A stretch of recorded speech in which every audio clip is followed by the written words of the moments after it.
Olá, meu irmão, minha irmã.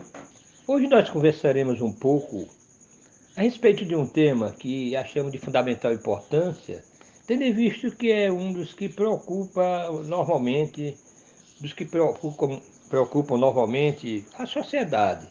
A questão dos irmãos que vão sempre na contramão da história, na contramão do bem, do amor. Os criminosos, os perseguidores, aqueles que assaltam, e normalmente gera naqueles que sofrem sua influência ou naqueles que sentem a perspectiva de quem sabe um dia sofrer, aquele ódio, aquele desejo de vingança e quem sabe de expurgá-los como se fosse realmente essa solução. Fala-se em pena de morte para solucionar o problema, com aqueles que nós dizemos que podem ser simplesmente irrecuperáveis, mas como nós podemos dizer que alguém é irrecuperável e falamos ao mesmo tempo da lei de progresso e de evolução? Será que Deus realmente falhou no seu projeto? Claro que não. Vamos pensar sempre na oportunidade que podemos dar. Agora, claro, cada um vai receber também de acordo com suas obras, no sentido de que não podemos, de maneira nenhuma, deixar passar impune sem que possam eles ter um determinado momento de reflexão, numa prisão mesmo, mas não somente preso, mas que tenha toda a assistência de orientação, de dignidade, quem sabe, de se especializar em alguma coisa. Agora, se jogar numa cela, joga e deixa aquelas criaturas simplesmente ali, junto com outros que são mais periculosos do que ele, o que acontecerá? Vai sair dali pior. Então é preciso uma assistência também, porque afinal de contas são filhos de Deus e o nosso objetivo é ajudar na recuperação, é fazer com que a humanidade melhore.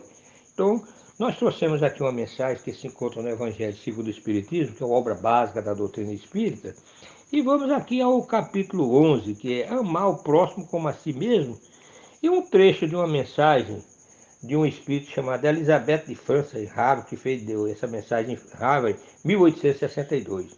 O título é Caridade para com os Criminosos.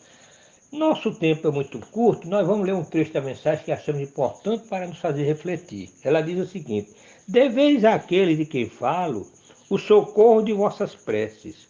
É a verdadeira caridade. Não é preciso dizer de um criminoso, é um miserável, é preciso expurgá-lo da terra, a morte que se lhe inflige é muito suave para um ser dessa espécie. Não, não é assim que deveis falar. Olhai vosso modelo, Jesus. Que diria ele se visse esse infeliz perto de si? Lamentá-lo-ia, o condenaria como um doente bem miserável e lhe estenderia a mão. Não podeis fazer isso em realidade, mas pelo menos podeis orar por ele e assistir seu espírito durante alguns instantes que deve ainda passar sobre a vossa terra. O arrependimento pode tocar-lhe o coração, se orardes com fé. Ele é o vosso próximo, como o melhor dentre os homens. Sua alma transviada e revoltada foi criada como a vossa, para se aperfeiçoar. Ajudai-o, pois, a sair do lamaçal e orai por ele. Essa mensagem, só esse trecho aqui, mas mostrando a misericórdia do amor que nós devemos ter também pelos nossos semelhantes, mesmo em situação de desvios, vamos dizer assim, no que diz respeito à conduta, ao procedimento. Não que nós tenhamos que estar abraços com ele, não é isso não, mas que possamos também tentar, a sociedade, nas instituições responsáveis, o cuidado no sentido de dar aquele momento em que ele fica recluso, mas também a oportunidade para o esclarecimento, para a compreensão e entendimento da vida melhor. E ela é tão interessante esse tema, que nos convida a uma reflexão muito grande, porque muito não. Mas está vendo que eu não vou nessa? Como é que um criminoso, eu vou ter caridade para com o criminoso? Mas afinal de contas, meus irmãos, quando nós vamos olhar na, vamos dizer assim, na perspectiva reencarnacionista, no que nos ensina do retorno nós vamos verificar também que, quem sabe, no passado nós tivemos momentos de grandes dificuldades, onde afligimos, onde fizemos sofrer, e tivemos a oportunidade e aqui estamos melhores, já pensando melhor, embora ainda muito necessitados de aperfeiçoamento. Mas vamos ver aqui numa pergunta que se encontra também nesse tema, também nesse mesmo capítulo, que é no item número 15, que diz: um homem está em perigo de morte. Para salvá-lo é preciso expor a vida. Mas sabe-se que esse homem é infeliz e que, se ele escapar, poderá cometer novos crimes Deve-se, malgrado isso, expor-se para salvá-lo? Veja bem, é um criminoso, mas está em perigo de morte. Nós poderemos expor, fazer o sacrifício para salvá-lo? Muitos diriam, deixa a oportunidade, já está no seu o elemento causador, deixa que a própria natureza provoque que eles morram. Mas a lei nos ensina a amar os nossos semelhantes e até mesmo os nossos inimigos, como Jesus disse.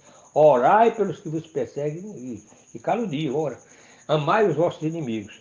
E aqui a resposta é dada de uma forma maravilhosa pelo Espírito Lamennais, que é em Paris, 1862. Ele diz: esta é uma questão muito grave e que pode se apresentar naturalmente ao espírito. Responderei segundo o meu adiantamento moral, uma vez que se trata de saber se deve expor a própria vida por um malfeitor. O devotamento é cego. Socorre-se um inimigo, deve-se socorrer, socorre-se um inimigo, deve-se socorrer o inimigo da sociedade. Numa palavra, um malfeitor. Credes que é somente a morte que se vai arrancar esse infeliz? É talvez a toda a sua vida passada. Por que pensar nisso? Nesses rápidos instantes que lhe arrebatam os últimos minutos da vida, o homem perdido volve sobre sua vida passada, ou antes ela se ergue diante dele. A morte talvez chegue muito cedo para ele. A reencarnação poderá ser terrível. Lançai-vos, pois, homens, vós a que a ciência espírita esclareceu, lançai-vos, arrancai-os à sua condenação, e então talvez esse homem que morreria, vos insultando, se atirará em vossos braços. Todavia, não é preciso perguntar-vos se o fará ou não, mas ide em seu socorro, porque salvando-o, obedeceis a esta voz do coração que vos diz: pode salvá-lo? Salva-o. Essa é a mensagem que nós vamos deixar para reflexão, desejando muita paz e proveitosas reflexões.